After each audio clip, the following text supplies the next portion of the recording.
kuku ambaye nishakuzoea. Ndio maana nakuzoea hapa usiondoke. Sasa nikianza kuleta kuku mgeni hapa ataanza kunisumbua. Bora wewe ambaye nimekuzoea. Sasa unaniacha mimi nabaki na nani?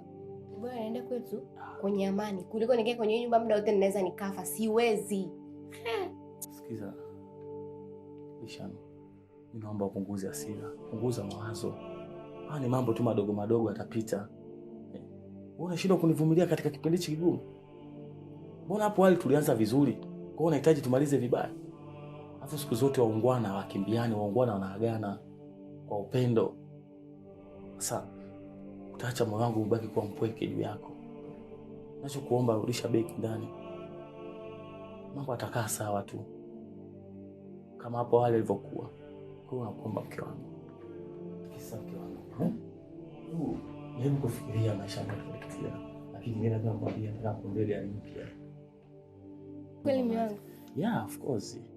Kwa sababu naona kidogo na mawazo. Alafu kingine kuandalia safari ya kwenda China kidogo kaenjoy. Maana naona una muda mrefu sana hujapanda ndege. Twende ndani basi.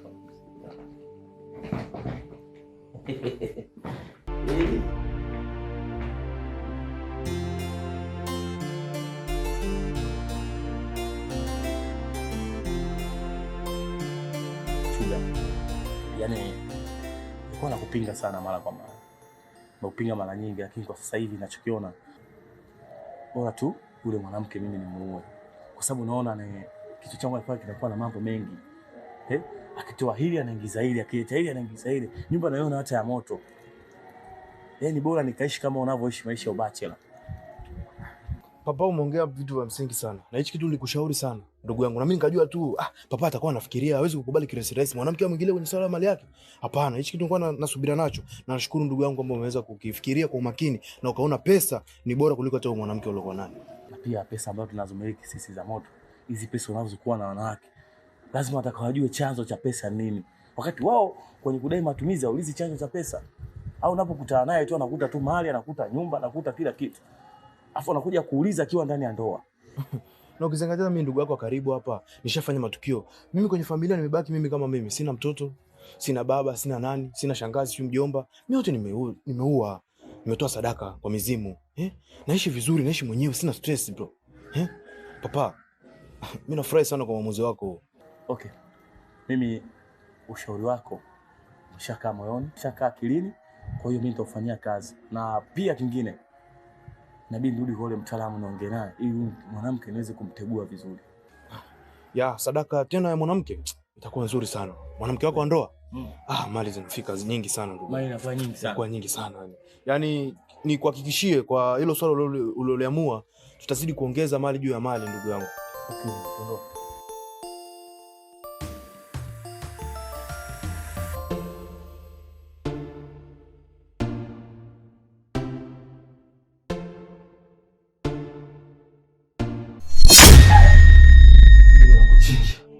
Leo nakuua. Leo nakutenganisha viungo vyako vyote vya mwili. Aliyekuambia, aliyekupa ujasiri wa kumfuata Chuga na kumpeleza maisha yangu na. Hivi mwanamke unatafuta nini mimi? Unatafuta nini mimi? Mimi hapana, mimi sijaongea kitu na Chuga. Naomba usali sala zako za mwisho maana leo ndio siku yako ya mwisho. Leo mimi nakuua. Hapana, mume wangu sifanye. Una kisura zake hivyo kwa nzuri. Sura zake. Sasa okay.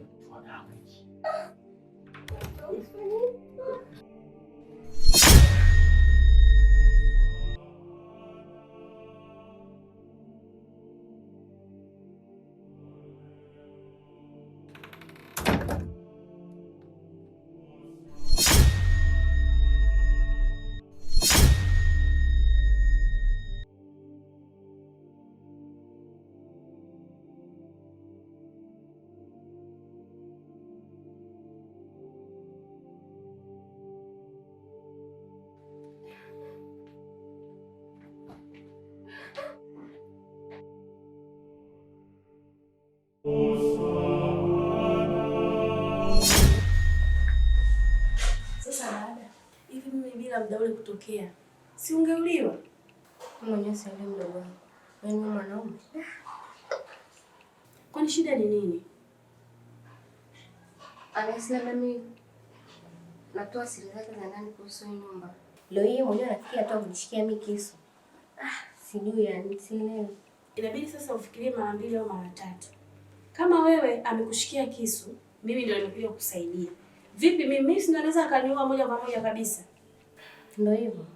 Tajua cha kufanya. Ila nikwambie kitu kwa sasa hivi. Naomba kila mtu aishi kivyake, sawa? Wewe ishi hivi, mimi niishi hivi, yeye atajua atakavyoishi. Na nyumba yake ni mauzauza, sielewi. Mimi naona tu ungetafuta namna nyingine. Sioni kama kuna sababu ya msingi sana ya kuendelea kung'ang'ania hapa.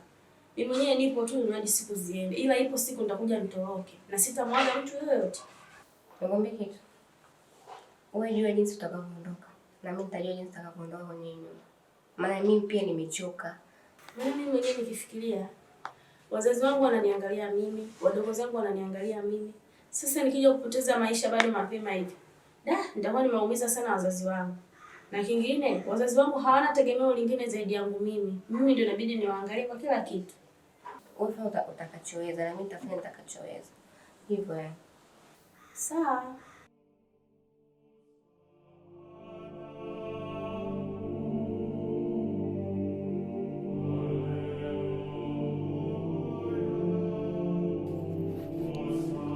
Joyce, nikwambie kitu. Mimi nimechoka kwenye nyumba. Nahitaji kuondoka. Na hapa nimekuja kukuaga. Na Robert akija kuuliza kuhusu mimi usimwambie chochote na wala hata usimwambie nilipoelekea. Sasa unaondoka unaenda wapi? Nenda napopajua. Yaani akikuuliza chochote kuhusu mimi usimjibu chochote, sawa? Sawa, naweza nisimjibu chochote. Sasa unaondoka ya mimi unaniachaje? Alafu wewe si ndio unileta mimi nje nifanye kazi hapa? Kwani mshahara wako ulikuwa sikulipi? Au unamdai? Sawa, sikudai. Sasa lakini mimi nitakaje peke yangu? Nikwambie kitu. Baki kwenye hiyo nyumba, mimi siwezi kuendelea kubaki tena. Sawa? Kama mshahara wako nilikuwa nakulipa mna chochote unachonidai, utaondoka kwa wakati wako. Sasa hivi ni wakati wangu mimi kuondoka. Kwa hiyo tafadhali, akija kuuliza chochote kuhusu mimi usije ukamwambia mimi naondoka. Aya, sasa yani nashindwa hata sijui nisemeje, nashindwa. Sielewi naongea nini hapa. Lakini wewe ndio umenitoa mimi kijijini umenileta hapa. Sasa mimi nabakije hapa? Haya, na nabaki nafanya nini? Wakati mimi nilikuwa nakaa hapa kwa kutegemea wewe mwenzangu upo ndo unanifariji, unanipa matumaini. Haya, sasa hivi wewe unaondoka, mimi nakaa na nani? Ngombe kitu, mimi naondoka. Bye. Na hata akija chochote usije kumwambia kuhusu mimi tafadhali. Bye.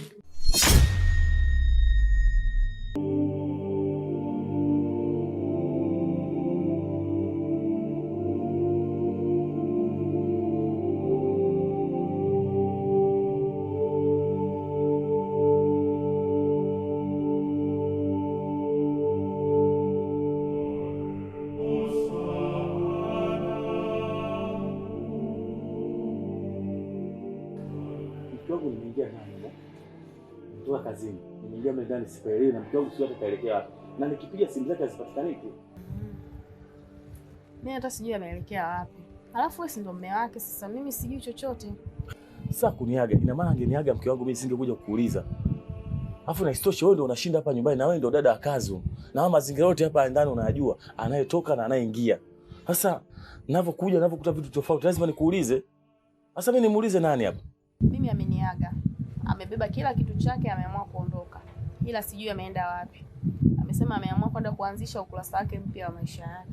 Kwa hiyo sijui tena kingine kinachoendelea na sijui ameendea wapi. Huyu mwanamke anachekesha. Hivi mwanamke anaweza kuacha nyumba nzuri kama? Anaweza kuacha mwanaume mimi kama mwenye pesa afu akaondoka tu. Akabeba begi lake. Huyu atakuwa amerogwa huyo. Sio bure. Kwa sababu ingekuwa na mtu na akili zake timamu, asingesubutu kuchukua begi lake na kukuaga wewe na kuondoka. Kitu gani mimi amekosa huko ndani? Pesa anampatia, ndugu zake nasaidia, gari nzuri anayo ya kutembelea, nyumba hali kadhalika nzuri tu, anakula anachohitaji. Kitu gani mimi nimekosa? Au mke wangu umemuuzi? Sio kurogwa, ameamua kwenda kutafuta amani. Unajua pesa bila amani si chochote. Ina maana ndani hamna amani. Hivi kwa matukio huko ndani nani anaweza kukaa? Nani anaweza kukaa kwanza huko ndani? Kuni hapa mnapoishi, mnaishi kama mkojela, si ndio? Sasa hapa kuna mtu ananyanyasika, kuna mtu wali huko ndani. Tena huyu mwanamke huyu asia kaenda kanichongea huko kwamba mimi namnyanyasa au mimi namnyima haki zake za msingi. Kwa sababu wanawake wengi mkikimbia kwa wanaume mnaenda kuwasiliba maneno machafu kwamba mwanaume yule hafai, mwanaume ana tabia mbaya, sijui na nini. Sasa haya ya kwenda kusiliba kwa ndugu zake mimi hayo hayanihusu bosi. Ila ndio ukweli ndio kwamba ameshaondoka. Kwa hiyo utajua jinsi gani ya kumtafuta, kwa hiyo wewe mwenyewe utaangalia hapo. Sio jinsi gani ya kumtafuta. Nikipiga simu zake. Ndio inakata kabisa hata kuita iti. Nimempigia simu kwamba aniandalie chakula nakuja. Kuna chakula kwa anataka kunipikia. Ndugu zake nimepigia amesikula hajafika kwa dadake.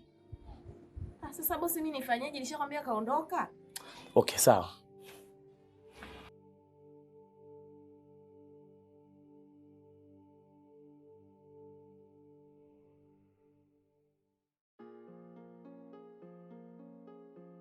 Chuga, ndo kama hivyo shakuwa. Yule mwanamke anaondoka bila taarifa, ameaga tu pale, msichana kazi anaondoka. Msielewi katika hii. Papa unaleta mambo gani ya kijinga se? Nilikwambia hizi fedha sizitaki kabisa toka mwanzo. Unajua bisa letu ya moto. Mwanamke yule nimekwambia, yule kaondoka mara kwanza, sasa hivi kaondoka live. Nikakwambia kabisa, yule mkia hata msukule. Mwanamke gani? Hajakuzalia. Haya, hebu niambie faida umepata wapi? Kingine papa, unasahau ndugu yangu. Yule akifika kule kwao atatangaza kwamba yule bwana wangu bwana mali zake sizo. Hivi ndugu yangu tuweka busy sura zetu. Matajiri wakubwa kama sisi inaonekanaje? Chuga, uso muda kulaumiana. Mimi mwenyewe nimekuja tu hapa, nimeingia ndani, nimepewa taarifa na mchana wa kazi. Bwana mkeo kaniaga kaondoka na ajua alikoelekea. Sasa hivi mwakao kaniaga live. Sio kipigie kaingia ndani kapotea. Safari kaniaga live kabisa anaondoka. Na ninachohisi yule mwanamke akienda kule kwao atatangaza mimi mali zangu namiliki katika staili gani. Sasa mimi sura yangu mimi nitaweka wapi? Vitu hivyo ushafeli papa. Nisikilize mimi, nitoka ule kafara mapema tuongeze mali. Mimi nimetoa watu wangapi? Wewe unajua sababu mimi sijaoa. Mimi kila mwanamke anayempata namtoa kafara ndugu yangu. Leo hii wewe unajingangania ndoa imekusaidia nini? Kakuzalia yule. Okay, mimi nimekuelewa. Ila tu kama ulivyosema siku ya leo sipite, utasikia matokeo yake. Nitakualika twende msibani tukamzike. Hatuwezi kuingia fedha si matajiri wakubwa. Hapana.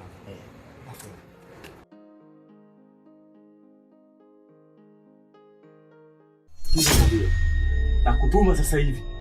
Uende kamalizana na yule mwanamke. Kaondoka hapa nyumbani kwangu kwa jeuri.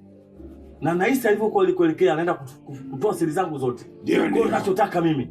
Huyu mkamtoe damu yake uimeze sasa hivi. Na uletee majibu sasa hivi. Una uhakika na sadaka unazotaka kuzitoa? Sadaka kutoka ndani ya moyo wako? Na uhakika na sadaka ambayo nitakupa. Nitakupa mbuzi mweusi dume. Nitakuchinjia na nitakupa damu yake kwenye chungu. Sawa sawa. Hilo limefika. Hilo limefika. Limefika na tutalifanyia kazi na wako. Sasa nakupa ndani ya risali moja. Uletee majibu hapo. Ndio. Potea. Sio mwanamke kwa alipo atanikoma. Hawezi kuondoka kwangu nikijeuri hivi. Ataenda kusambaza siri zangu mimi. Baba mkubwa huyo.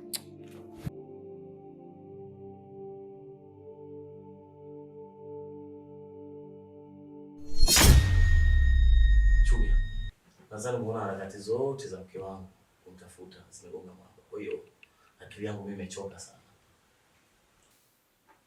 Yaani mpaka sasa hivi nashindwa kuelewa mwanamke ameelekea wapi. Kwa sababu ni kitu ambacho si cha kawaida. Nadhani tumetoka na gari tumezunguka. Nitafakari kabisa. Nichukue maamuzi gani, waelezeje vipi ndugu zake? Papa. Nisikilize ukimwona. Sisi kwanza tunatafuta hela sana sasa. Sasa hivi tuna mali. Angalia vitu unavyomiliki. Angalia magari ya bonje. Unadinga ngapi sasa? Ameamua kuondoka, acha aende. Chuga. Mazana uliingia kwenye ndoa. Na hujai kuzoea kulala na mwanamke. Sasa angalia usiku wa leo mimi naenda kulala peke yangu. Na ni kitu ambacho mimi sijakizoea. Kwa hiyo ninachokuambia mimi, je, naelezaje jamii mke wangu mimi kwa wapi? Majirani mimi watanichukuliaje katika hii hali?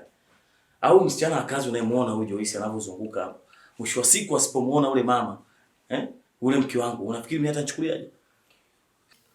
Hivi papa unalalamika nini sasa? Unaoenda kutafuta mwanamke yote hata sasa hivi ukitaka. Ingia rodi, washa chuma, naenda katafuta mwanamke mlete hapa ndani akae aishi. Tumia hela yako basi sasa. Sio tunapigiana tu simu kila day. Ifike mwisho ndugu yangu bwana.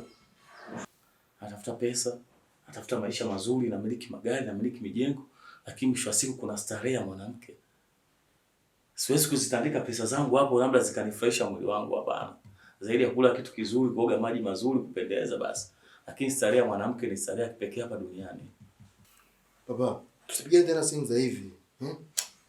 Chukua gari nenda kachukua mwanamke mlete ushinae kwenye jumba la kifahari. Yule ameondoka basi. Okay, Chuga. Mimi niache mimi nikapumzike. Kwa sababu siwezi kwenda kufanya lolote kwenye maisha yetu. Kwa hiyo, naweza kesho asubuhi tafsiri yangu. Fanya hivyo ndugu yangu ule maisha bwana. Okay, sawa. Tafuta hela kwa shida sasa. Mimi nakuacha. Sawa.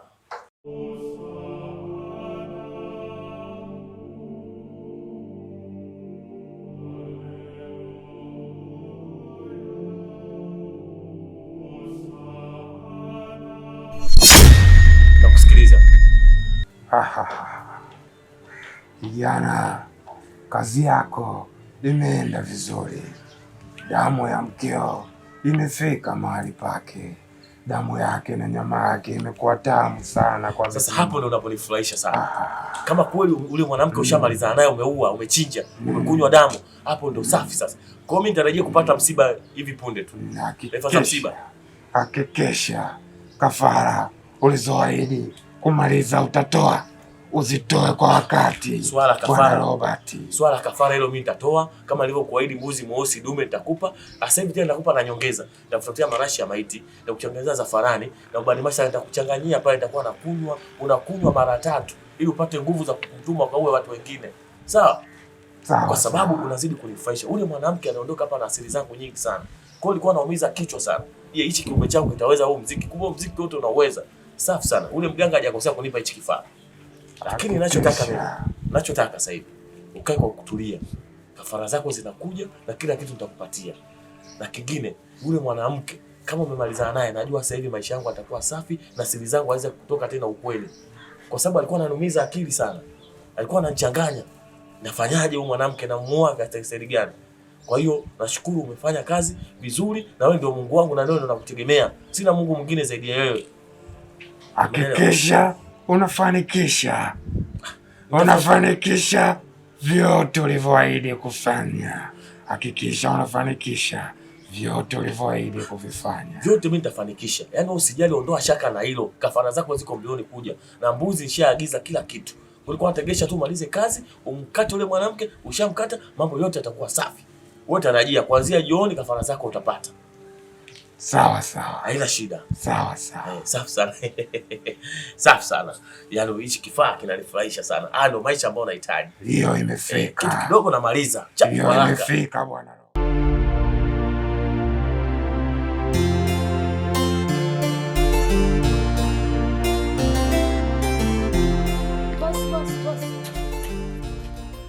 Samahani. Na kuona tu unazunguka hauna mawazo yoyote, yani hauna taarifa kwamba mkeo amefariki. Sasa mimi msiba mke wangu mimi nanusu nini? Yule alikimbia hapa chua kilichokuwa chake akaondoka, basi kufariki ni haki yake. Sasa unavyoniambia wote, mke wako kafariki. Kwanza kifo chake kwangu mimi ni sherehe. Maana kile kifo chake mimi natakiwa leo nikafanye sherehe kubwa. Nilewe, nile, ninywe, nigale. Kwa sababu kifo chake kwangu mimi ni msaada tosha kwake. Kwa sababu yule mwanamke alikuwa anajua siri nyingi sana za kwangu. Kwa hiyo kufa kwake kwangu mimi ni furaha. Ina maana siri zangu zote nenda nazo kaburini. Mbona una maneno ya ajabu hivyo? Na maana unafurahia kifo cha mwenzio? Mtu anaingilia mambo ambayo yamuhusu lazima yamtokee kwani. Na kingine ninachokuambia, ile swala yule mwanamke achana nalo. Ule ni msiba kwao, mimi haunihusu. Mimi natakuwa mimi angalie mali zangu zinaendaje na uchumi wangu mimi unakuaje. Nisirudi katika hali ya umaskini tena. Kwa hiyo swala la mwanamke yule achana nalo. Na ni marufuku kwenda msibani. Utakaa huko ndani utafanya kila kitu kinachokusaidia kufanya. Habari za msiba yule mwanamke achana nazo. Mungu akusamehe, sio kosa lako. Na pia ulitambui unaloliongea. Wewe Mungu anisamehe kwa lipi? Mimi nakosa gani? Kwa sababu kila mwanadamu atakufa tu kwa staili yake. Staili yake ni ile ya kifo cha ghafla, kafa ghafla, kakutwa kafa, au ndio maisha yake sasa. Kwa hiyo umeamua kuutuma ule mzimu wako ukamuue, si ndio maana yake? Sikiza, afu maisha yangu mengine usiachanganye na kifo cha mtu. Hata kama kuna kiumbe changu mimi namiliki ndani, ni kiumbe changu ambacho kinanipa mimi manufaa. Akipi manufaa mtu aina yote, au kipi manufaa jirani, kanipa manufaa mimi. Mr. Robert, ndio kitu ambacho kinanipa mimi manufaa. Sio wewe kwamba mwanamke kwenda kuongea naye au mwanamke kifo chake kinahusuni. Kwanza yule atakuwa ni muhimu wake, lazima afe. Ilikuwa ni lazima afe yule. Kwa sababu yule mwanamke aliondoka na siri zangu nyingi sana kwenda kwao. Dadaka anakuja hapa, anafoka, ana bobo nyingi sana. Nakwambiaje? Hizo roho za watu unazoendelea kuzitoa, lazima ipo siku utakuja kuzilipia. Tena utazilipia kwa machozi ambayo yana damu ndani yake. Sawa, okay. Na kingine nakuagiza, mimi ni bosi wako. Nakuagiza kingine. Na ule dadake anayekuja hapa, mwambie aishie mle getini. Asiingie ndani. Nadhani umenielewa. Na hilo swala kuniambia habari za kifo cha mke wangu, hiyo mwanzo na mwisho. Nataka uniambie habari tu ndani Unga hakuna, mchele hakuna, umeme umeisha, mambo mbalimbali, kuna bili za maji za kulipa. Hivyo ndio vitu vya kuja kuniambia mimi. Bili zile za ndani walikuwa wanaletea mimi. Usiletea habari za msiba. Msiba mpumbavu ule. Yule ni mpumbavu, acha atangulie mbele zake, mjinga yule. Na tena yule, ningekuwa niko karibu na Mungu, ule ingekuwa chakula cha mashetani. Hivi unachokiongea unakisikia kweli wewe? Nakisikia na kukitambua. Ina maana wewe hapo uko pamoja na ile familia. Pia na usipoangalia dada yako iko jikoni inachemka.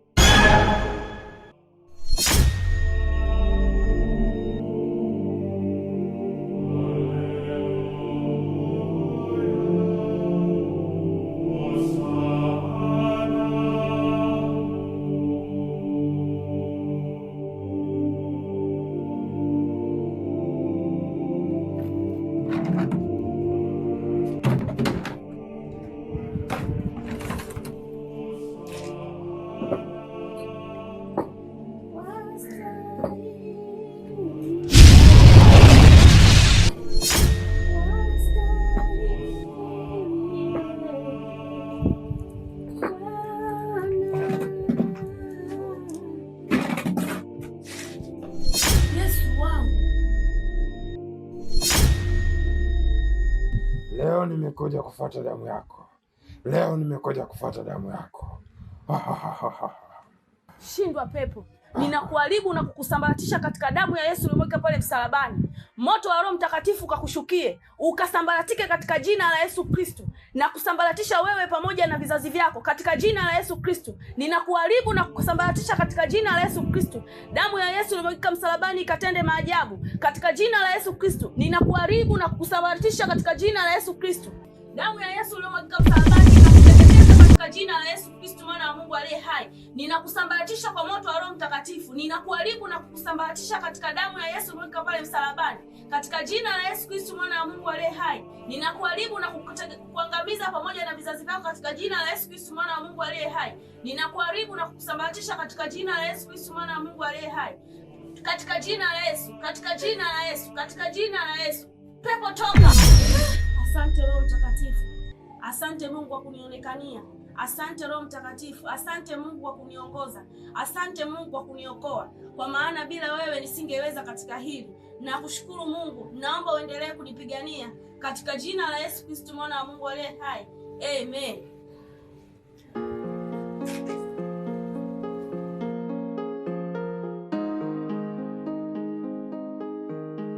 Unaona kabisa sasa hivi unaona hadi aibu kurudi nyumbani.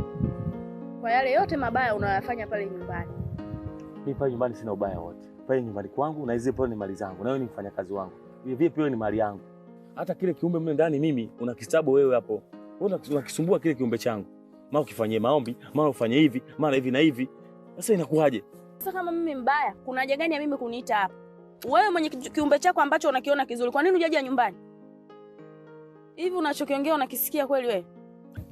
Tambua mimi ni bosi wako. Mimi ndo nakulipa mshahara pale. Watu waliofikia maisha yangu umeshajua, robo tatu ya maisha yangu unayajua. Ndio maana ukalia kimya. Na tena sasa hivi umenikuta moyo wangu sasa hivi kidogo umesinya kufanya maovu. Na roho yangu imetulia. Lakini swala la kukiombea kile kiumbe achana nacho. Katika hili mimi ubosi naweka pembeni. Maana nipo katika kupambana na kile kitu pale ndani kisiendelee kutusumbua. Najitahidi kufunga na kuomba kwa ajili ya maisha yako wewe. Kumbe wewe mwenyewe huna umuhimu na hayo maisha yako. Sasa kuna haja gani ya mimi kuendelea kuwa pale? Ukisema swala la bosi unaleka pembeni unavunjia heshima. Sasa kwa nini hauoneshi ushirikiano? Ingekuwa ni mtu wa kuonesha ushirikiano, tungekuwa tunafunga kwa pamoja na kuomba kwa pamoja. Sasa tatizo mimi niko katika imani ya Mungu. Wewe bado uko kwenye imani yako ya kishirikina. Unafikiri tunaweza kukaa pamoja tukaelewana kweli? Okay. Wewe endelea kuwa mjeuri. Ila maisha yako wewe yako mikononi mwangu.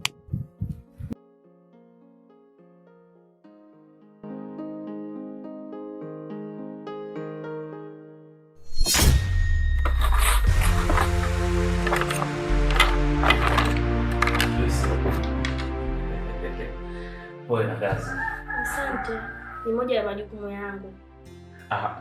Mimi naelekea kazini. Nadhani uko sawa. Niko sawa. Nadhani utajiandalia chakula peke yako maana mimi sitokula. Usinihesabie kabisa. Kuna kitu kimepungua? Hapana. Hamna kilichopungua. Sukari ipo. Sukari ipo hapo. Mchele? mchele uko. Mafuta ya kutosha. Kila kitu kipo. Okay. Zote likitokea hapa nyumbani, usisite kunipigia simu. Sawa. Maana uko peke yako eh? Sawa. Okay. Bosi. Samahani. Kuna kitu nataka nikuulize. Uliza tu, kitu gani hicho? Jana usiku nilipokuwa chumbani kwangu, kuna sauti za mwanamke alikuwa akilia, nikizisikia zimenitia sana hofu. Nishindwa kuelewa kuna kitu gani kinachoendelea. Joyce, hicho kuleta hapa ni kufanya kazi. Si mambo mengine yanayohusu ya nyumba. Kwa sababu hapa mjini kila mtu ana maisha yake. Hizo sauti zisikutishe kabisa. Kwa sababu haziwezi kukuzuru wala kufanya kitu chochote. Cha msingi ni kujali umuhimu wako ndani ya nyumba. Hakikisha nyumba ni safi, mazingira ya nyumba yanakuwa salama. Madirisha ya nyumba nzima, mazingira ya kuzunguka nyumba nzima yanakuwa salama. Sio kuingilia vitu vingine ndani ya nyumba hii. Kwa sababu vitu hivyo kiviingilia sana, vinaweza vikakugharimu sana katika maisha yako. Kwa sababu ukosi mshahara, si ndio? Au unakosa amani yote ya kuishi katika nyumba? Hapana bosi. Au unakukaripia? Hapana. Au unafanyia roho mbaya yote? Hapana. Kwa hiyo hicho ndio kitu cha kujivunia cha kwanza juu ya bosi wako. Maana nakwambia bosi wa kwanza duniani ni yule anayelipa mshahara kwa mfanyakazi wake. Kwa hiyo mimi nalipa mshahara kwa wakati. Na muda mwingine nasaidia ndugu zako vijijini. Mara ngapi natumia wazazi wako kando ya mshahara? Kwa hiyo hata usikie nguruwe, simba, nani ananguruma au nini, ondoa hofu. Sawa? Ndio. Nadhani umeelewa? Eh. Okay. Haina shida.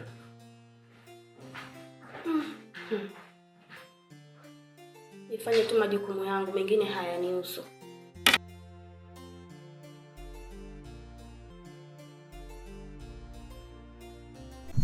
Haiwezi amini ile binti.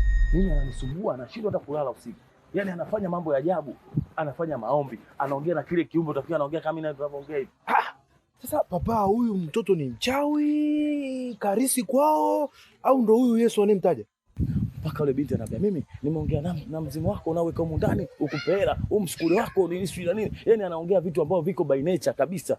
Tena anafaa kufanyia maombi na mzimu unazidi kumia. Ule msukule mimi ushaye kunifuata kabisa. Naongea nao na ananiambia bwana, kupitia binti mimi nitashindwa masharti.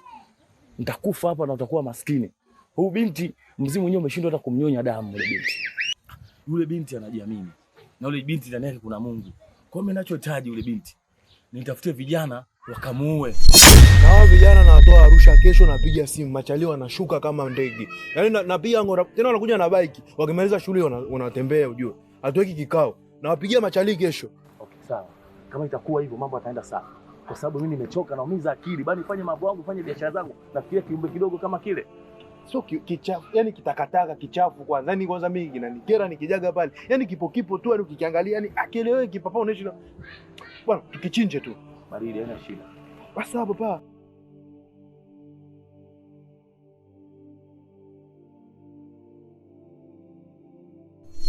Kwa hiyo wewe umeridhika kabisa na kifo cha mke wa bosi wangu, si ndio maana yake? Sijaridhika, mwenyewe naniuma, ila sasa mtu ashakufa tu ndugu yangu. Sijui wewe unataka nini sasa? Sio kutaka nini. Wewe na bosi wangu ni watu waovu sana. Alafu nyinyi mna roho mbaya. Mbona vitu vingine unaviingilia, hata serikali yenyewe haiwezi kufuatilia kitu vya kipumbavu kama unavyovizungumzia. Alafu unakuona mwanamke unajiletaleta sana yani. Au unamtaka? Maana kitu kidogo cha bosi wako unanipigia mimi kama nani? Kwa sababu yule dada nimeishi naye vizuri. Sasa kwa nini afe yani kifo tu mradi kafa yani? Kwa nini afe kifo cha ghafla? Hajaumwa, hajapata ajali, imekuwaje? Hilo utalijua wewe. Sisi tunaangalia pesa, tumetafuta pesa na tunataka pesa na sisi tunataka kuzidi kuwa na pesa.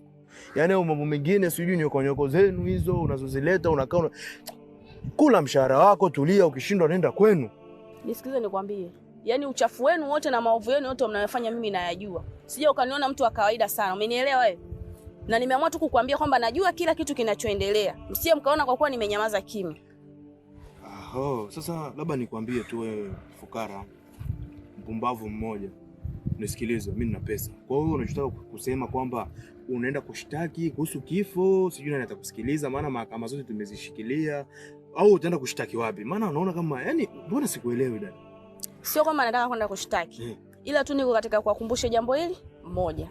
Hapa duniani tuko matembezini. Yaani hapa tuko kama kwenye safari, bado hatujafika na hatujui tunaelekea wapi. Niwakumbushe kitu kingine. wewe, huyo bosi wangu na binadamu wote walioko hapa duniani pua zao zote zinaangalia chini. Yule dada yangu najua amekufa kifo ambacho sio cha halali, na nyinyi pia mtakufa hivyo hivyo. Auaye kwa upanga atakufa kwa upanga. Mama, badilika. Wewe vifo havikuhusu. Acha watu wale maisha.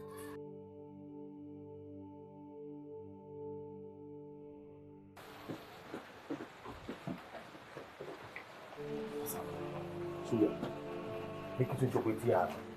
Yaani hizi taarifa zote zimezagaa huko kwangu kwamba mimi ndo nimemuua mke wangu. Nilitoa kafara. Kwa hiyo binti ametoka hapa amepeleka maneno kule kwamba ule mke wenu mali zake hazieleweki. Na mtaa mzima wote wanajua kama mimi ndo nimemuua mke wangu kwa sababu kifo chake cha ghafla. Papa, mbona kichwa chako kinabeba mzigo mkubwa sana? Umwaze binti wa kazi.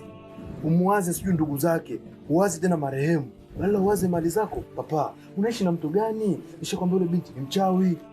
Papa, unielewi kwa nini? Sometimes nakuwa na roho nataka nifukuze nimtimue hata usiku wa manane. Lakini sometimes sasa nashindwa. Yaani nashindwa kabisa yani. Kwa sababu cha kwanza nimepigiwa simu na shemeji yangu Stella yule. Yaani kapiga simu kawaka. Tunashukuru tuofanyia hivi na hivi. Tunajua hizo mali sio za halali. Sasa ukweli wangu unajuaje mambo kama haya? Ndio maana ndani kwako panashika vishindo, ndani kwako panakaa mtu mweupe, kavaa shuka jeupe, mambo kibao anaongea. Sasa mtu kavaa shuka jeupe anatoka wapi? Mpaka shemeji yangu aliponipigia simu alipokata tukasema mwangu anikucheki. Ndio maana nimekuita huku Chema niongee ule binti aseme nishikisha mambo yangu mengi. Mtu tushamzika. Haya, sasa kwa nini tufukue makaburi? Ashakufa, ashakufa. Wewe unachowaza ni nini? Taarifa za msiba sio zipata wakaja kazika. Si basi? Sawa. Mimi nimekuelewa chuni, lakini tunapoenda huko ndani naomba tupige stori zingine za biashara. Ule binti tumwache kama alivyo. Au nisikilize kwanza kabla tujaenda ndani. Naomba ule binti tumuue, kumrudisha kwao sio? Okay, sawa. Twende ndani.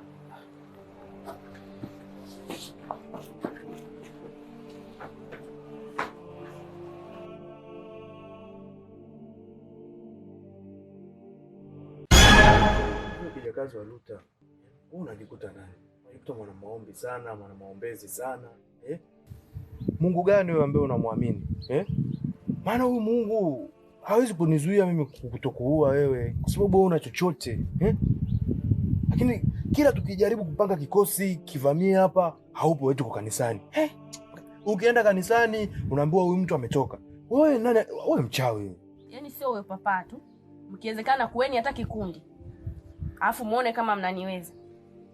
Yaani mimi niko peke yangu na muamini Mungu peke yangu na damu ya Yesu inanifunika na kunilinda. Kwa hiyo nyinyi fanyeni mnavyofanya, mwisho wa siku sasa mtasimama kwenye njia inayompendeza Mungu. Takataka nisikilize. Wewe ni takataka tu. Sawa. Wewe unaweza kushindana na mabig fish wa town?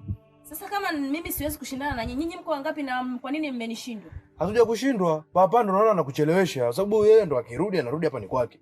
Mimi niko mbali. Kwa hiyo kila nikimwambia bwana, papa chukua hata kisu, akifika chumbani anakuta unaomba anakuonea huruma. Au maombi anakusaidia nini papa? Piga kisu cha utosi, yani usimchinje shingo utosini. Usichokijua. Yaani hata ukipanga tu njama ya kuniua, mimi taarifa nazipata.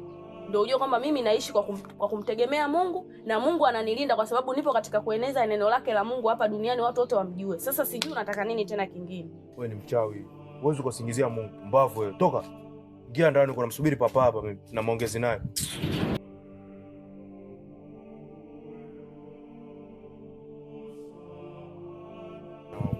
Wachawi. Ndio maana anakuwa kichawi. Hapana. Naona kijana umekuja tena. Naona uko na shida nzito sana. Sasa wewe ndio kiumbe ambaye mimi nimekufuga ndani huko. Na kuchinjia damu na kutolea damu za watu na kulea vizuri. Wewe ni kifaa changu ambao nikikutuma sehemu unaenda kufanya kazi. Na wewe ndio unavuta hela na mimi nakuwa tajiri.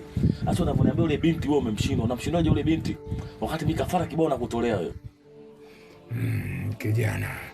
Kijana wangu huyo umetunza nini ndani kwako?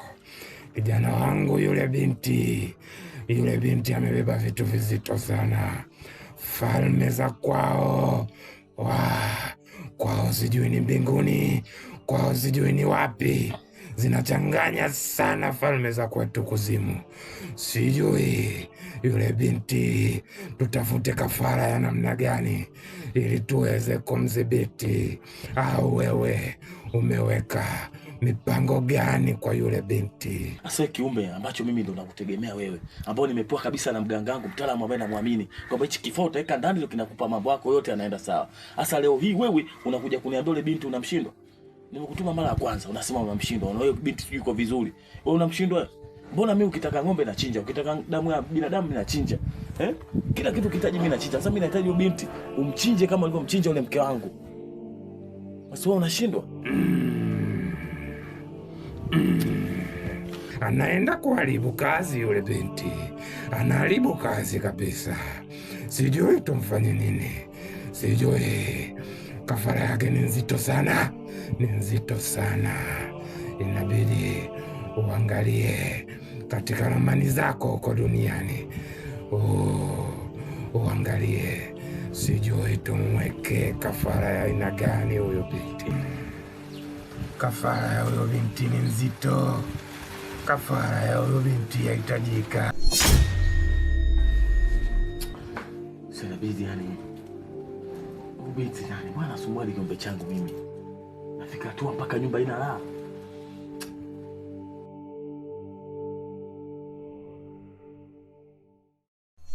Katika jina la Yesu, ninasambaratisha kwa moto wako wa damu ya Roho Mtakatifu.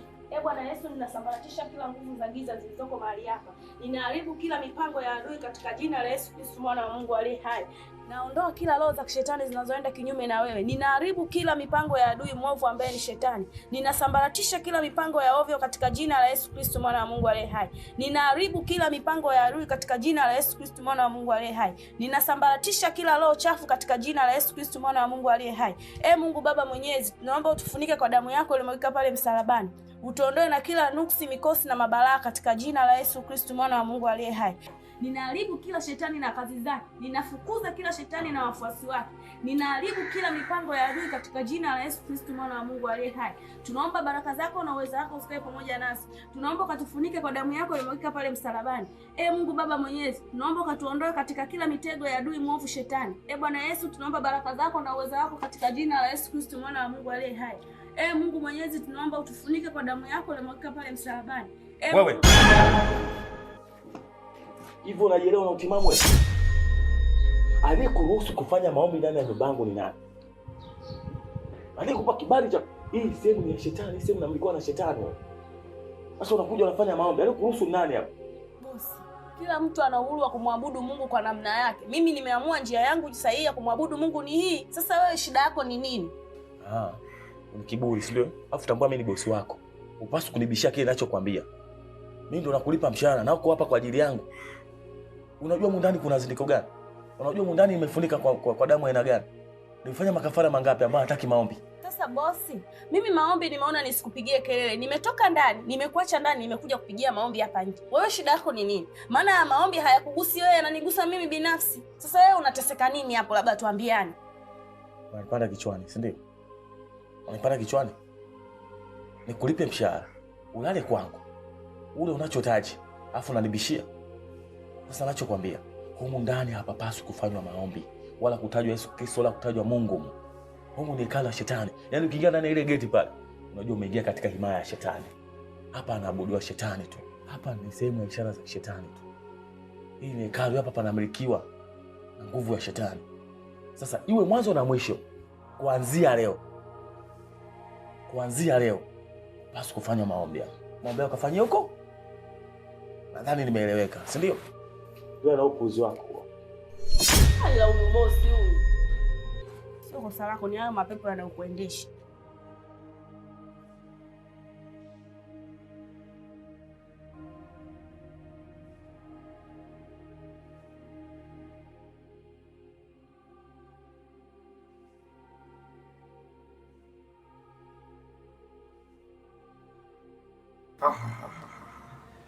Binti, naona bado unaendelea kuisumbua himaya. Bado unataka kusumbua himaya ya Robert. Nitakaporudi kwa mara ya pili, nitakaporudi kwa mara nyingine tena, binti yangu, nakuonea huruma sana. Hakuna duniani mtu yoyote aliyewahi kushindana na kuzimu maana ndio njia ya pekee ya wanadamu wote. Sasa wewe unajitafutia matatizo.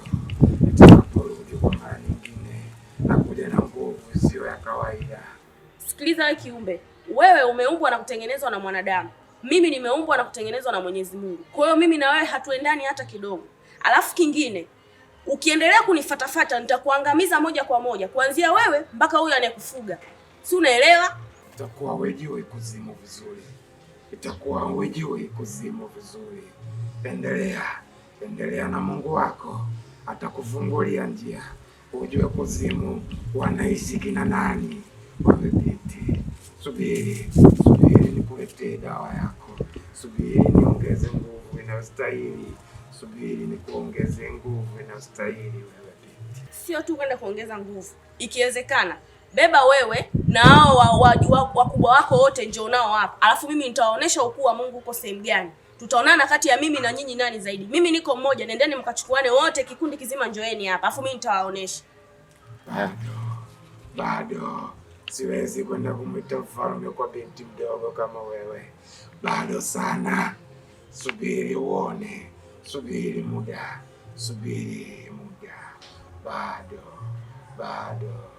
Bado wa kipindi hiki.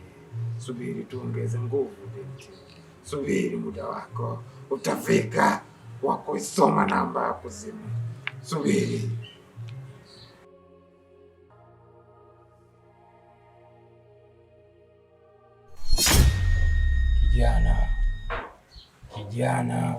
Kijana wa Robert. Nilijaribu kufuatilia mtindo wa maisha wa Robert pale nyumbani kwake. Naona sasa nyumba yake inanishinda kijana. Binti yake wa kazi ananishinda bwana Robert. Na yeye mwenyewe anashindwa kufuata maagizo ya mizimu. Sasa kiumbe, unachosema ni kweli. Robert ana matatizo kibao. Ndio. Unajua nyumbani kwake yule binti anaishi na mchawi. Binti mmoja ni mchawi sana. Akamtolea huko Kigoma. Lakini unaposema kwamba atapoteza mali zake na wewe umeshindwa kufanya kazi na kafara amekutolea sana, ni wapi anapokwama ili niweze kwenda kumshirikisha? Kurudi maskini kiumbe, hiyo ni kazi ngumu. Tuambie wapi anafeli ili tulitengeneze, kama ni kafara ya magari kuzidi kutoa au kutoa nini, tuambie tu. Robert anashindwa kufuata masharti ya mizimu. Inabidi uongee naye Robert. Robert yawezekana anashirikiana na yule binti.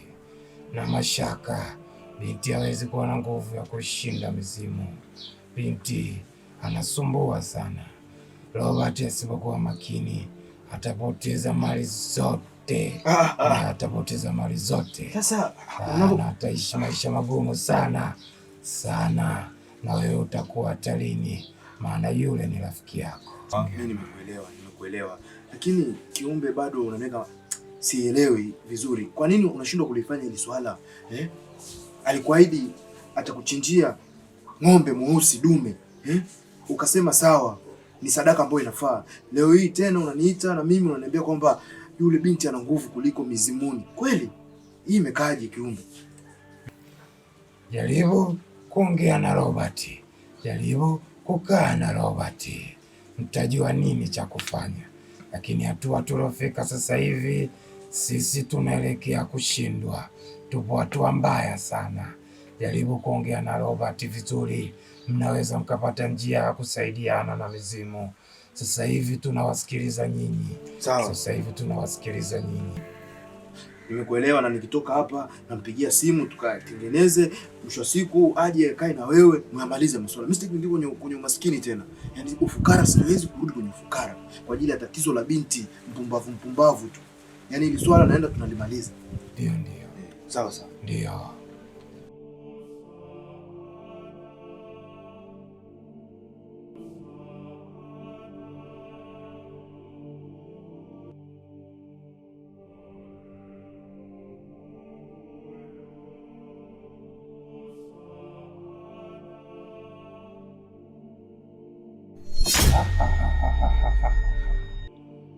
Wewe binti, unatafuta nini kwangu?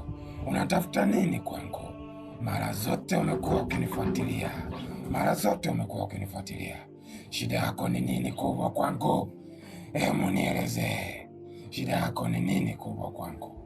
Shida yako ni nini? Shindwa pepo katika jina la Yesu. Kama ulizoea kunywa damu za hao, ni hao hao, sio mimi. Mimi uniwezi. Nimefunikwa kwa damu ya Yesu Kristo ulimwagika pale msalabani. Ngoja. Dawa yako ipo jikoni. Dawa yako bado ipo jikoni. Utakuja kuniambia kule kuzimu. Utakuja kusema baadaye kuzimu. Muda wako unafika. Shindwa katika jina la Yesu. Toka pepo. Toka pepo. Shindwa.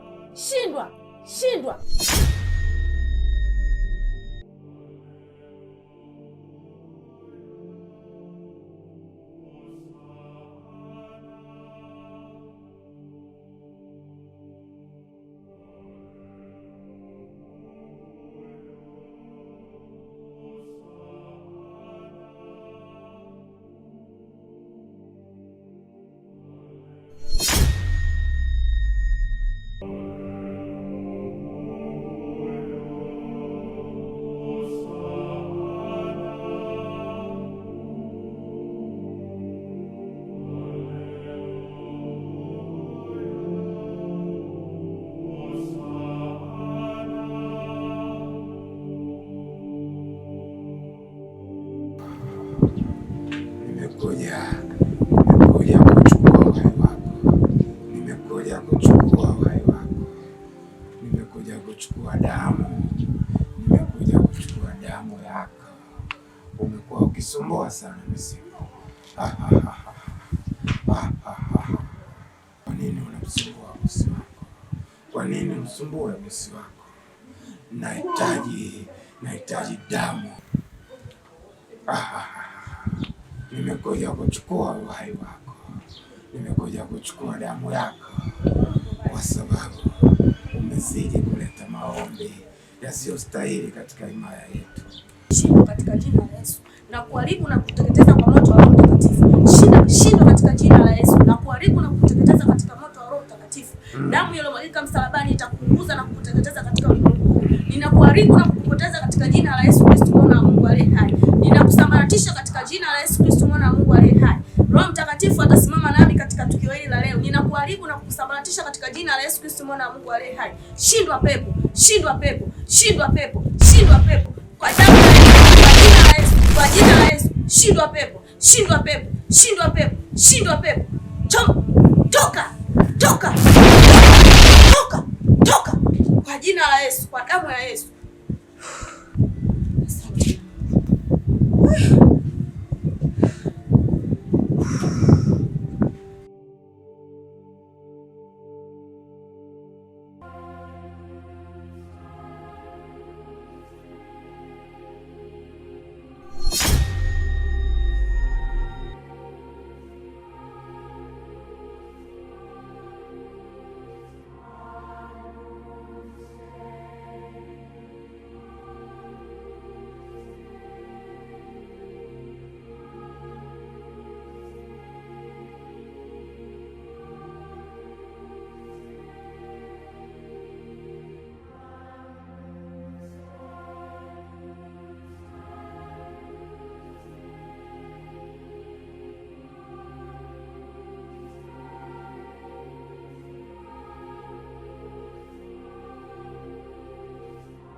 Hivi wewe nani kafanya kikombe chako kimekuwa vipi?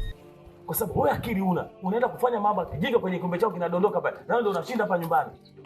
Hivi bosi, mimi nimeshinda vizuri. Nilitegemea utakuja, utaniuliza kistaarabu. Ndio kwanza unakuja unanifokea. Yaani unanifokea kama mwanao uliyenizaa. Sasa ni hivi. Kiumbe chako asubuhi kimetaka kuninyonya damu. Na mimi nikajifikiria maisha yangu ni muhimu zaidi kuliko kile kiumbe chako. Nimeamua kufanya maombi kimedondoka. Sasa hapo nani alaumiwe? Nilaumiwe mimi, kilaumiwe kiumbe chako. Tasikiza mwambie. Hiyo tabia yako ya kunikoromea wakati mimi ni bosi wako na kile kiumbe ndio kinasababisha ndio maana uko hapa na unalipwa mshahara kupitia kile kiumbe. Kile kiumbe ndio kinafanya mambo yangu mimi yanakuwa sawa. Sasa wewe unakuja unaniharibia maisha yangu. Alafu unaongea tu. Au unataka mimi nishike sheria mkononi? Nitakuja nikutwange wewe bastola za kichwa wewe. Pumbavu mkubwa. Kwa sababu wewe unashindwa kujielewa, kujitambua. Unaingiliaje maisha ya watu? Kile kiumbe kikinge kuzuru, unaenda kukifanyia maombi, unakikemea pale. Kimedondoka sasa kiumbe changu. Sasa ni hivi. Wewe unaamua kunifokea na kunionyesha kwamba yule kiumbe ni muhimu kuliko mimi. Narudi, naomba ukakiambie kiumbe chako. Kitakaporudia kunitishia kunyonya damu yangu, haki ya Mungu na kuhakikishia nakiua. Tena nakiua haswa. Yaani pale umekiona kimezimia vile vidogo, nitakiua kabisa. Yaani nakipoteza kabisa kwenye ulimwengu huu. Kile kiumbe kina thamani kubwa zaidi ya mzazi wangu au zaidi ya mtu yote hapa duniani. Kwa sababu kile kiumbe ndio mimi, ndio Mungu wangu, kile ndio nakiabudu, kile kiumbe kinanipa pesa. Ndio maana mule ndani kuna chumba ambacho hamfungui nyie.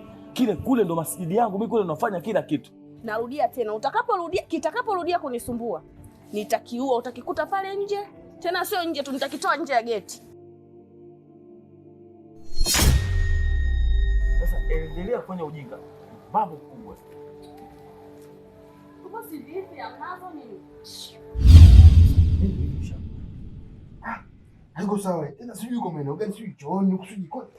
Mimi nimemkuta hapa kadondoka. Sina fanya chochote kitu kibaya mimi. Mimi nimemkuta ila itakuwa tu binti yangu. Papa, hii ni fezea umeleta. Hii ni fezea utailipia hii. Haiko sawa kabisa papa. Wewe unajua amenirusha nini? Na kati kwako unamiliki wewe. Sikia, mimi nilikuwa niko ndani. Naendelea na shughuli zangu mbalimbali. Nimesema nizunguke huko niangalie kitu fulani, ndio namkuta huyo kadondoka hapa. Sasa unapokuja kunilaumu mimi sikuelewi chuga. Na huyu kichi kiumbe mimi yeye nakipenda. Mpaka nimekekea chumba kizuri ndani, nimekawashia mishumaa, nimekea kila kitu. Sasa unaposema kwamba mimi nikizalisha unanikosea.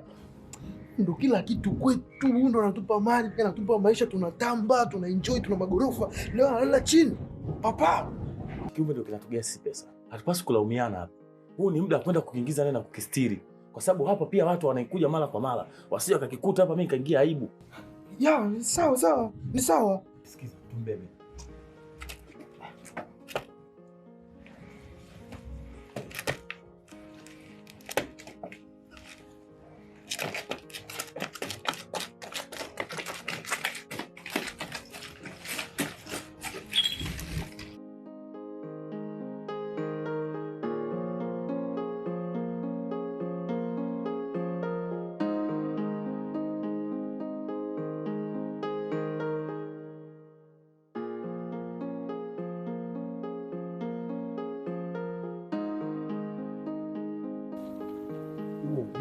Ina maana kile kiumbe ndio umekiamua kufanya vile? Hivyo unajitambua, unajua kile kiumbe gharama yake shilingi ngapi? Zaidi ya milioni 20. Sasa, unajua mpaka nashinda kukuelewa. Umenileta huku, umemwita na huyo mwenzio. Yaani mlikuwa mnakusudia kunifanya nini labda? Papa, nilikwambia. Huyu mtoto ni mchawi, mtoto wa Kigoma ni wachawi. Haya sasa umeona, Mungu wetu tutamwabudu nani? Kitu chenye thamani kuliko hata huyo Mungu ambaye unamwabudu ambaye umuone. Papa, nilikwambia.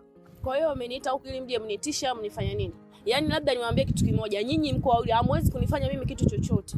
Wewe tambua fikra, kile kiumbe ndio kinaendesha maisha yangu mimi. Alafu unakuja tu unaongea maneno ya kirahisi hapa. Kwamba kile kiumbe hakina maana kwenye maisha yangu, si ndio? Kwa sababu wewe unajisaulisha kitu gani nilishakuelekeza? Na njia gani nilikwambia uifuate ukakataa? Alafu kingine, wewe unaangalia thamani ya iko kiumbe sijui milioni 20 sijui nini. Hivi ushawahi kufikiria thamani ya watu uliowaua kwa ajili ya iko kiumbe chako? Umeshamwaga damu mara ngapi wewe? Wewe Joyce, usiongee vitu ambavyo vijui. Huwezi jua maisha yangu nimetoka naye wapi pale. Nimeanzia wapi na naishia wapi.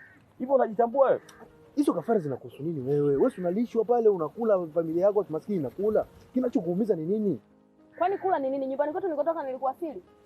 Alafu mimi nikafikiri nyinyi watu wazima mmeniita hapa labda kuna kitu cha maana tunajadiliana. Kumbe mnaitana kujadiliana utumbo. Mimi sina muda kusikiza utumbo wenu mnaozungumza hapa. Huyu mtoto mchawi ni mwanga papa. Wewe ukiwa umelala mzako ndo ana. Yaani hivyo vishindo ni vya kwake. Chuga, huyu mtoto atakuwa mchawi. Maisha yake ya kimungu ameweka kama kivuli. Kwa sababu haiwezekani kiumbe kama kile ambacho tumekifanyia gharama nyingi zaidi ya milioni 20 na kugharamikia damu za watu. Leo hii ameweza kukiangusha kile kiumbe. Kweli?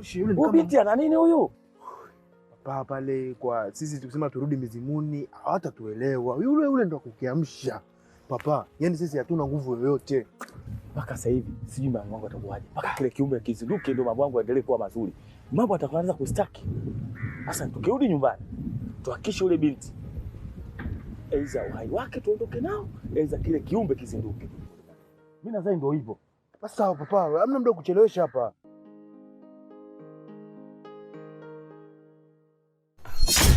Joyce, yani natembea katika hii dunia najisi mimi ni mkosefu sana.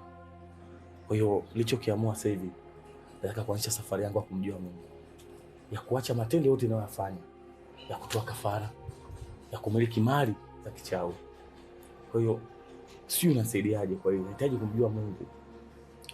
Mimi nimefurahi sana kusikia hivyo. Kama mwenyewe umeshatambua makosa yako, ni vyema ukaenda madhabahuni kwa Mungu ukaomba sala ya toba, kwa sababu umwagaji wa damu, hii damu lazima inakulilia, na Mungu huwa anasamehe. Ukimwendea Mungu mbele zake anakusamehe. Kwa kama mwenyewe umegundua ndani ya moyo wako kwamba kuna makosa umeyafanya, mimi nimefurahi kutambua makosa yako, kwa sababu mimi kweli nikaondoa bwana ambaye nimepotea, na bwana wangu Mungu alikuwa anatafuta siku nyingi. Kwa nahisi huu ni wakati sahihi wa kurudi kundini kwa Bwana. Kwa hiyo sasa najihisi hata kukanyaga kwenye kanisa. Sasa nimevuliwa nguo. Sasa mimi naona naanzaje kukanyaga madhabahu ya Mungu wakati mimi ni mkosefu wa kutupa kabisa. Haina shida. Ni swala tu la kwenda kuonana na mchungaji, anakuongoza sala ya toba. Mambo mengine yataendelea. Yaani kikubwa tu mwanadamu inabidi maandalio ya moyo yaanzie ndani ya moyo wako wewe mwenyewe, kwamba kweli na akili mbele ya Mwenyezi Mungu nimekosea, Mungu naomba unisamehe. Basi Mungu huwa anasamehe. Kweli Mungu atanisamehe? Anakusamehe, kwa nini asikusamehe? Na katika kuumba yeye, kwa nini ashindwe kukusamehe? Okay, lakini ninapoonana na mchungaji, mnaanzaje kuongea na wale wachungaji? Wakati mimi uso wangu sio nauficha wapi? Na matatizo leo yafanya makubwa hapa duniani, ya kutoa watu kafara na kumiliki vitu kama viumbe vya ajabu. Naanzaje kueleza, kuvirudisha mbele za Mungu? Inawezekana, ni swala rahisi sana. Wala usioni aibu, wala mimi mwenyewe naweza nikakuongoza pia. Unaweza kuniongoza? Katika sala ya toba. Ndio. Kumrudia Mungu wangu. Oh Mungu, asante sana. Haya, chakula tayari.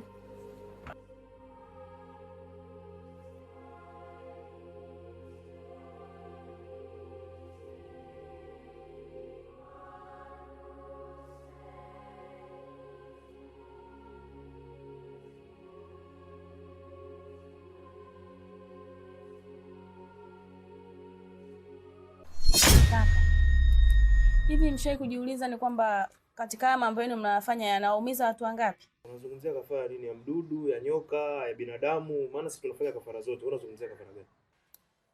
Hivi unajisikiaje ndugu yako ametolewa kafara kwa ajili ya mali za mtu mwingine? Hivyo dada, mfanyakazi maskini mkubwa. Hivi nyinyi akili zenu maskini zitakuja kupambazuka lini? Yule ashe kumwaga damu kwenye ukoo wenu? Ushe kusikia damu labda ukaikuta kwenye friji ya mtu? Mbona mnakuwa mnaongea upumbavu kiasi hicho? Unapata wapi ujasiri kwanza wa kukaa na mimi, yani kuniuliza upumbavu kama huo? Wewe unajua kafara? Huli wewe. Uvae vizuri wewe. Tatizo wewe ni mshamba. Alafu umejiweka kishamba. Manguo hayo mpaka leo. Ongea vizuri na papa basi akubadilishie maisha angalau. Usikae kujaji kuhusu upumbavu unaoniambia. Sio, unanielewa? Sawa, kwa sasa hauwezi kunielewa. Ila baada ya miaka kadhaa mbele utaelewa nini nakimaanisha. Kwa hiyo ushauri wako ni nini labda? Maana anaonekana ni mama mzuri sana ushauri. Maelekezo yako ni nini kuhusu sisi? Kwa nini msibadilike? Kwa nini msimrudie Mungu? Mtaendelea kumwaga damu za watu hadi lini? Endelea na upumbavu wako, fuatilia maisha na utakuja kutolewa kafara. Vile vile.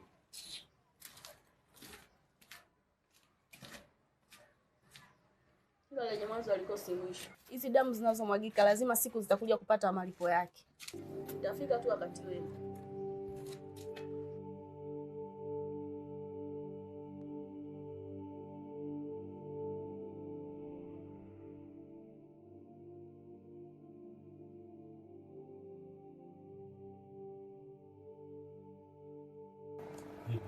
Safi.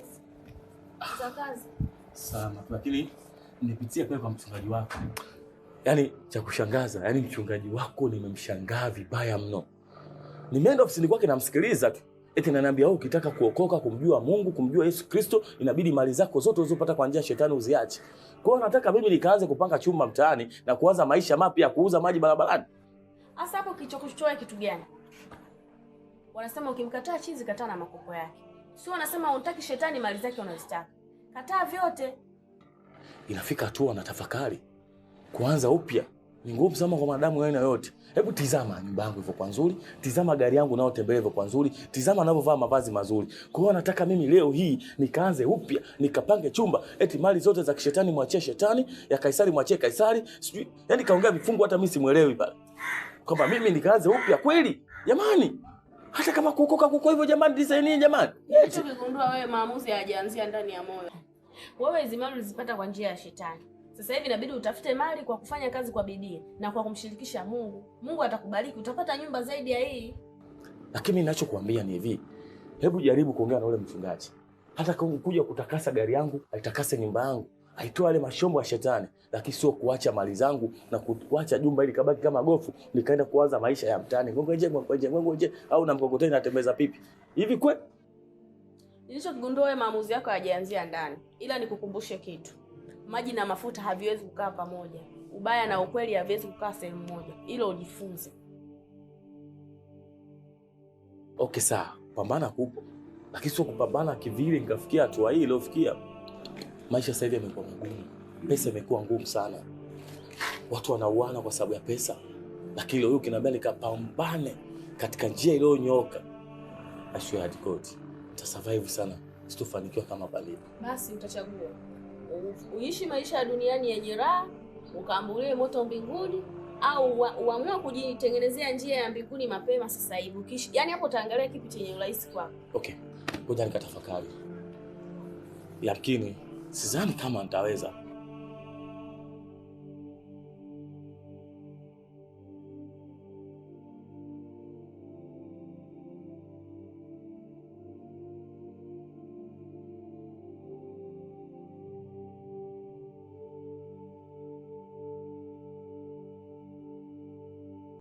Mimi nachokiona tu kwamba wewe kazi iishie hapa. Kwa sababu nakuona bado unaendelea kufuatilia maisha yangu mimi. Bosi, hiyo haitawezekana.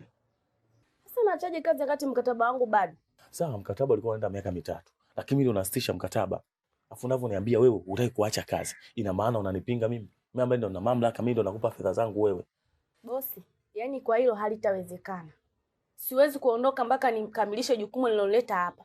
Na kingine, kama utaona ngumu kuendelea kunilipa mshahara, mimi nitaendelea kubaki hapa hapa mpaka nitakapoamua mimi mwenyewe kuondoka. Ina maana wewe uko tayari kufanya kazi bure? Ndio. Unajua ni binadamu wa kwanza kuwa kichekesho hapa duniani. Ina maana uko tayari kutumikia nyumba hii, kuifanya usafi ghorofa lote, ili kufanya usafi kwenye gari, mazingira utanazozuma bure kabisa? Utimamu akili. Utimamu nao. Siwezi kuondoka kabla ya mkataba wangu. Alafu siwezi kuondoka wakati jukumu nililoleta hapa bado sijalimaliza. Joyce, mbona unakuwa mbishi? Hivi unajua uko unakoelekea utakuja kupata madhara makubwa sana. Kwa sababu unavyoendelea kukaa hapa unapenda kuingilia maisha ya watu, maisha ambayo hayakuhusu, mambo ambayo wewe hupaswi kuyaingilia. Kwa sababu nakuangalia tu tunataka kufanya kazi bure kwa sababu tu unahitaji kutimiza lengo. Lengo gani kwenye familia za watu? Kwani unajisaulisha kuna lengo gani humo ndani? Lengo humo ndani wewe linakuhusu nini? Yaani siwezi kuvumilia na siwezi kuondoka. Nikuache wewe uendelee kutoa roho za watu. Nitapambana mpaka nahakikisha kile kiumbe chako humo ndani kinatoka.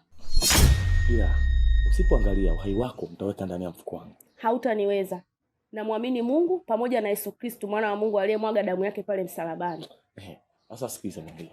Nakupa muda tafakari hilo swala la kuacha kazi hapa na kwenda kuendelea na maisha yako. Sawa? Hata huo muda wa kutafakari pia sina.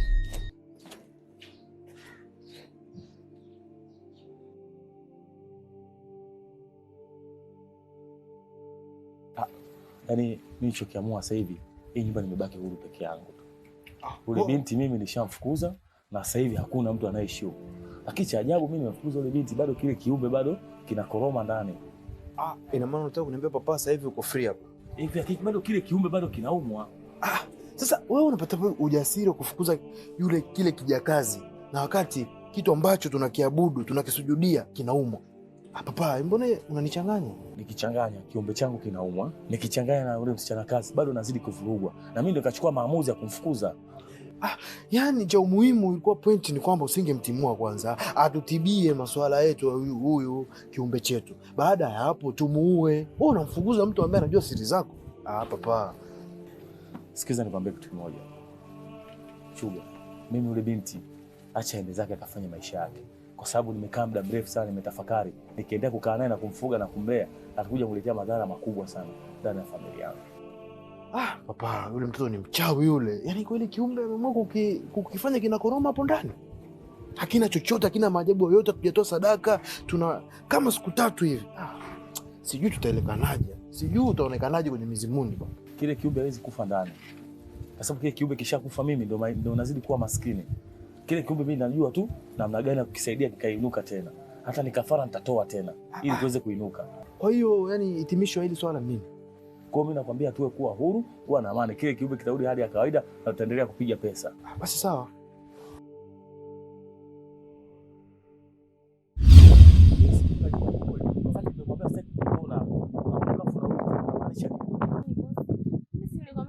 Nitaendelea kukaa hapa, lakini mimi hata kama usiponilipa mshahara, yaani maanisha mazingira hapa mimi nimeyapenda na mauzauza ya hii nyumba nimeyazoea, ndio maana sitaki kuondoka. Ninachokuambia hapa hupaswi kukaa, lakini wewe bado unang'ang'ania tu. Ina maana wewe kuna kitu umekiona hapa kina manufaa na wewe, au kuna kitu umeagizwa kukupatia mimi maisha yangu? Maana sikuelewi. Nimekupa na huyu, nimekupa kila kitu uondoke hapa, lakini hakuna kuona tu unang'ang'ania. Unaenda unarudi kufanya nini hapa nyumbani kwangu? Sasa hivi mimi iko kiume nakiona kitu cha kawaida tu, na ndio maana sitishiki, nipo tu. Kwa mimi naomba tu niache niendelee kukaa hapa. Okay. Unaona nakishia utakuwa unafuatisha sheria za kwangu. Na unahitaji kazi yako vizuri. Ndio. Basi wanakulipa mshahara. Kama kwa utaendelea kazi vizuri, mshahara wako utarudi pale na kila kitu utahitaji nitakupatia. Sawa? Basi sawa boss, mimi nimekuelewa, nitafuata unavyotaka wewe. Ili mradi tu niendelee kuishi hapa. Mimi hapa nimepapenda. Nenda kaendelee na kazi.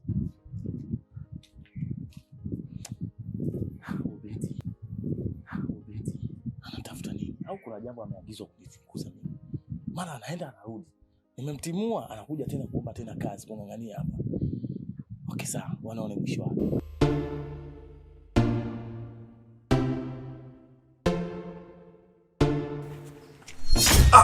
Papa.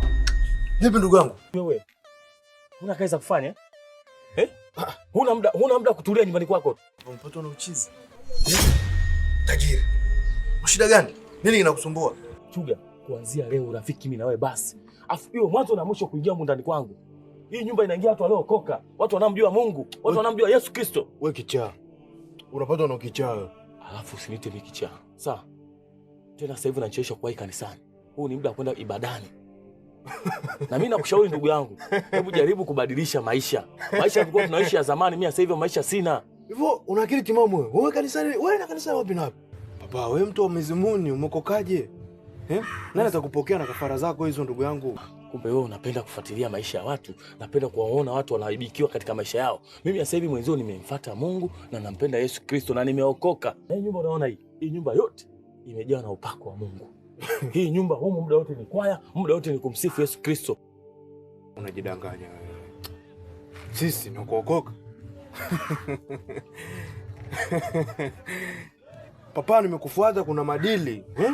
Tukafanya madili. Wewe kanisa wapi na wapi? Wewe Mungu yupi kwanza atakupokea ndugu yangu na uchafu huo? Tuendelee na mishe zetu papa. Tuongeze vitu. Hebu acha utaira bwana. Chuga, nakuheshimu. Sitaki kuvunja heshima. Na kuomba uinue ngwaruba zako uondoke. Mimi naondoka, lakini huo uchizi wako sio kanifuata kwa ushauri wowote. Kwa sababu kuona ndugu yangu sasa hivi bwana, nenda bwana wewe. Nishakwambia ondoka. Mambo ya kimaskini kuanzia leo umaskini huo. Ukitaka mimi na wewe tuendane. Ukitaka mimi na wewe urafiki uendelee, basi na wewe uokoke. Vile vitu kwa tunavyomiliki unapeleka madhabahuni kwa Mungu, unaachana navyo. Mimi niokoke papa. Mimi ni mtu wa pesa, cheza na hela. Shale. Wewe cheza na hela za kimizimu hizo, za kimeshetani. Toka bana, toka. Bavu nini wewe? Mtu anakuja tu, bao umfuate Mungu uokoke, umpende Yesu Kristo. Tena sasa hivi naishi maisha ya amani. Zamani akana lidude huko ndani tu atalieleweki.